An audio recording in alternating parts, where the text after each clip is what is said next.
You don't punish children, man. You correct their behavior. You don't punish them. You find ways to correct their behavior. If your only method is to discipline a child, is to hit them, then you're a bully. I don't care you a bully. Because can't nobody hit you. One of my former friends stabbed his next door neighbor at 12 years old and received a 30-year sentence. He said when he was 5 years old, his daddy did something like that to him and made him go sit in the bathtub. He said that's the first time he had a homicidal thought about killing somebody. Immediately after, his dad came in with tears in his eyes, sat next to him and cried. He can't go undo that homicidal thought that kid had in his mind. Message.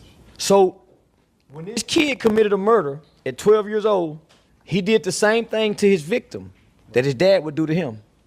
So he repeated those acts. So where you think they learn to whoop their women from? How their dad and them whooped them, their mama and them whooped them. So I'm saying, I watched my mother be a foster parent, and she couldn't whoop these kids, but she would catch them stealing.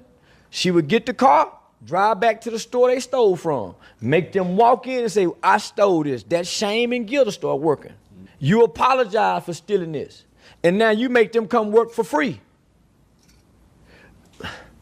Man, we f***ed up, homie. Yeah. It confuses the child and it teaches them nothing. You got to see things through your child's eyes. You love them, right? Yes. I mean, you tell them you love them, right? And then all of a sudden, you jump up and inflict physical pain on them. That is confusing to a 2, 3, 4, 5-year-old child. They're like, I don't know, I trusted you. Yeah. You said you loved me. You were my soft place to fall. I went to you when I was hurt, and then all of a sudden, bang, you're inflicting pain on me. It is not an effective discipline. It is not an effective game changer for the child. Number one, you have to commit yourself to discipline because children learn. And what your goal is, you want the children to be able to predict the consequences of their actions with 100% accuracy. They need to know when I do A, B happens. When I do C, D happens. If they can predict it, then they're choosing their own consequences. And so they begin to self-discipline. And the goal of every discipline is it ultimately is internalized. You need to be realistic in your expectations. You don't send a 2-year-old to go clean up the room and dust the furniture. And then, this is the key. You've got to define your child's currency.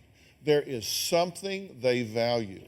Maybe it's watching a video or a stuffed toy or whatever, and they need to understand that that currency is dependent upon their performance. There's some evil fuckers out there that'll hit little kids.